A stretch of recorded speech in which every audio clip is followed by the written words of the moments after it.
What luck! What a miracle! One moment I was rushing into the fetid tonsils of that horrible monster. The next, I was plummeting downwards to the jungle floor beyond its reach. I prayed I would land on something soft. Perhaps your head. But nothing could have prepared me for what was about to unfold. An epic saga of pride, power, and revolution. A struggle for freedom the likes of which our world has never seen. And it happened like this.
Who were those strange, gentle monsters who towered above me? I could only guess they were the lost tribe of the Menf, an earlier race of people. But why were they so fearful of those ancient gates that lay just beyond their village? And why did they seem to recognize me? Why?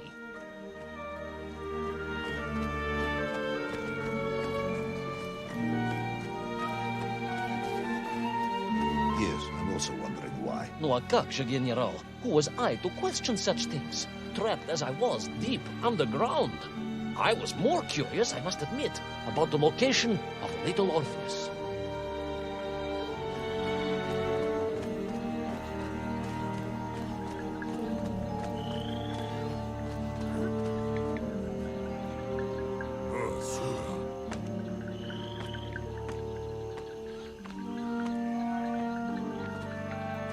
You talk of a great city, a mighty power.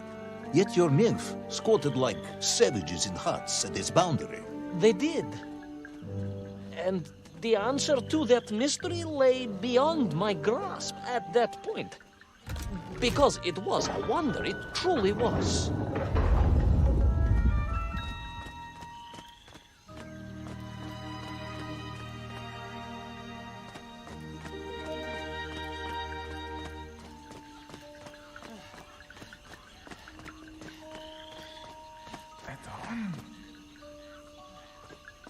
Orpheus!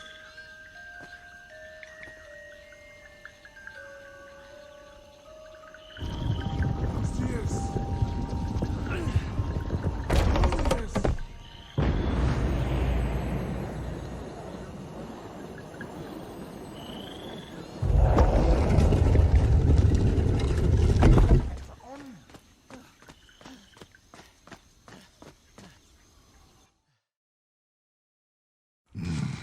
The lost city of Agartha. I hope I may one day see it myself. Oh, General, if only you could. Unfortunately, as I shall explain, should you seek Agartha now, you wouldn't find it. It has been utterly destroyed.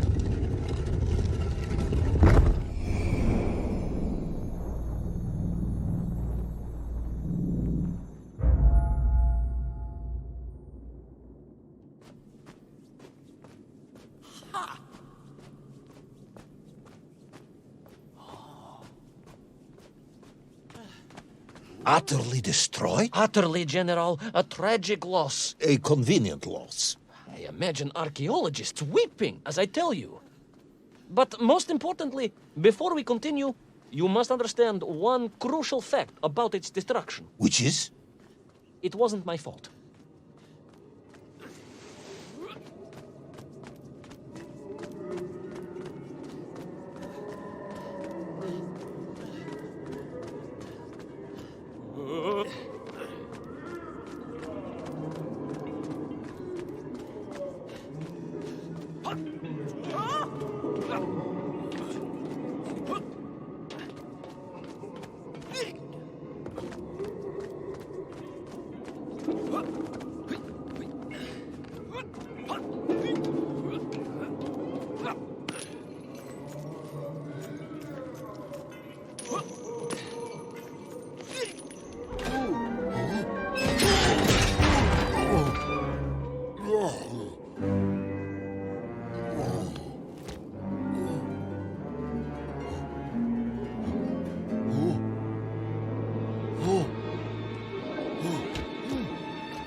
Those poor, unfortunate Minkf, trapped and kidnapped and dragged away, only to return as vicious foot soldiers to some unknown tyrant.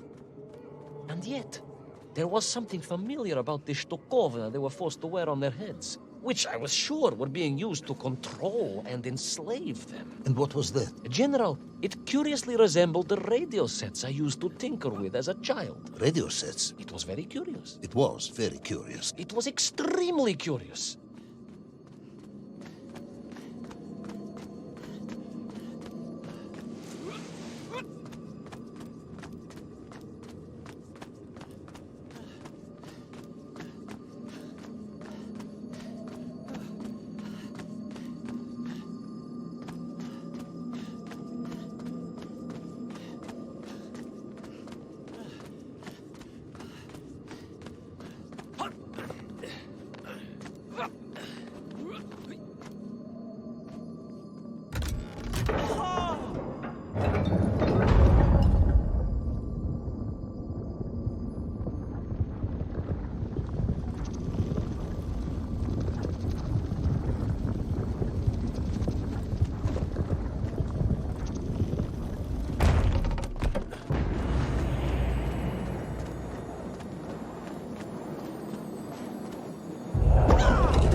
An ancient technological metropolis, powered by a glowing resin, carved from the very earth? A glowing resin carved from the very earth.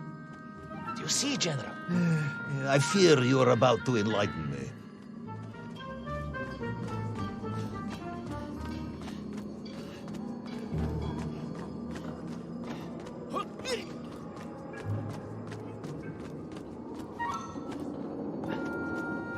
Little Orpheus must have been drained by the impact, but whoever had stolen it and brought it here was no doubt planning to use the Agarthan resin to charge up the atomic bomb, restoring the device to its full potential.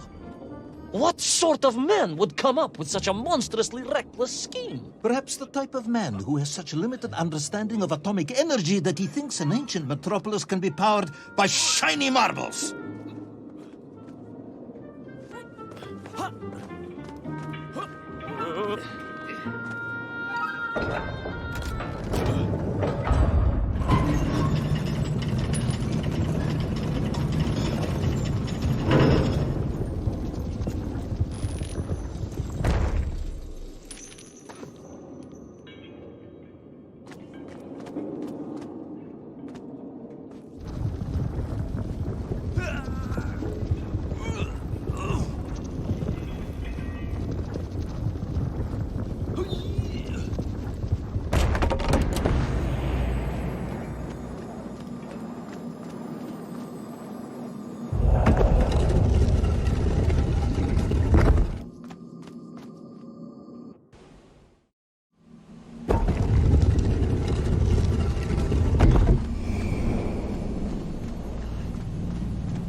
I am curious, Ivan Ivanovich.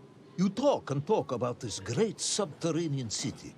Yet what you describe sounds strangely familiar. It does in some way bear an uncanny resemblance to the glorious architecture of Comrade Alexei Dushkin. Wouldn't you agree? Donyet, General.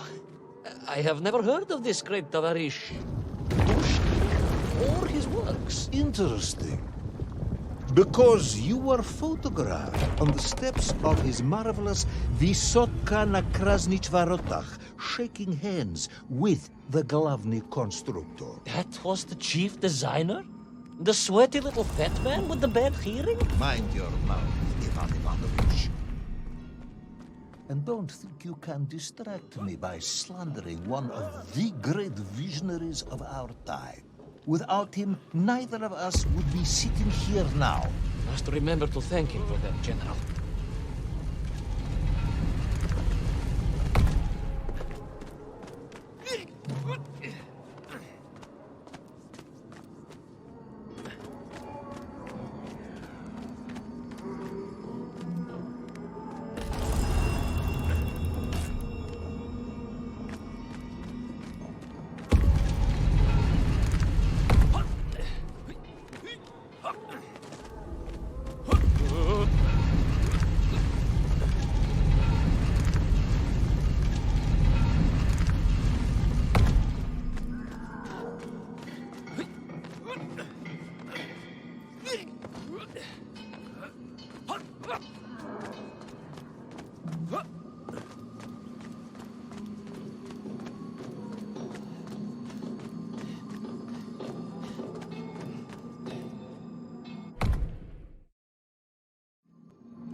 Those enslaved mink were trying to stop me.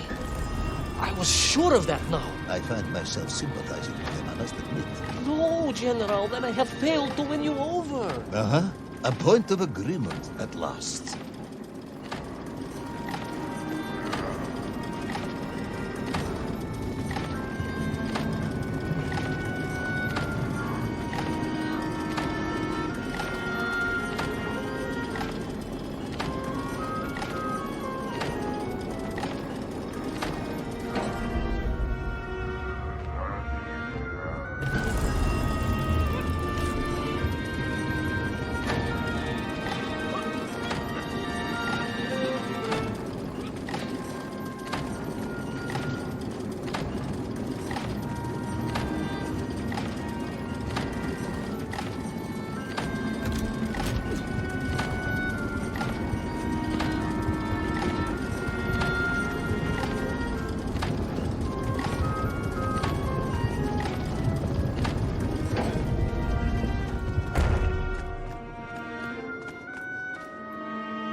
ask again, General.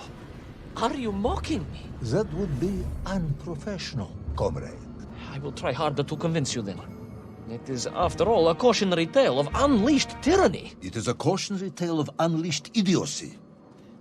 But please, do continue.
I stepped from the cable car onto a plateau at the center of the city, where a palace, a vast acropolis, stood. I was reminded of Chelyabinsk Sorok. May I ask how you know of Chelyabinsk Sorok? My Aunt Masha was a traveling tinker who married a beef investigator from Zlatoust. She told me of a secret but wonderful city in the west, an edifice of sheer power, humbly serving the will and needs of the people. Yes, unfortunately, that story didn't end so well. No, that's what Auntie Marcia told me. And perhaps that is why I was also reminded of it. Because the moment I touched the floor in that place, I could tell something was very, very wrong.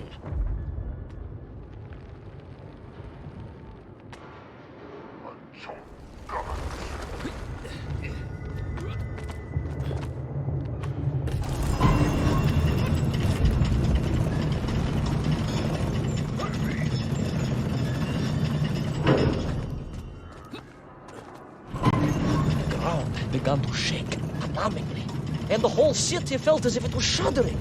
I could only imagine what I would find at the heart of the vast temple. If it isn't a giant glowing marble, I'm going to be very disappointed.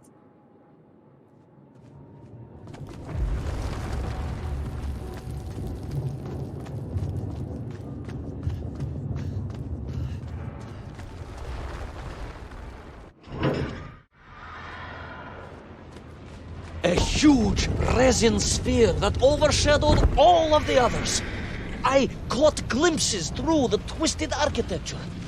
And it was then I saw him. Him? The thief, the enslaver, the tyrant, sucking the power from this wondrous city as he drained the very lifeblood of the ancient civilization and drew it into the atomic embrace of little Orpheus. With a song in my heart, I raced onwards to stop him.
drained of its power, the magical heart of the city cracked, and it sent shockwaves through the world around me.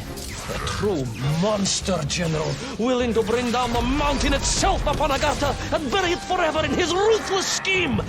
I could not save that wondrous place, General, to my shame and regret. But I resolved myself to avenge the Nymph, to recapture little Orpheus, and to bring that tyrant to justice.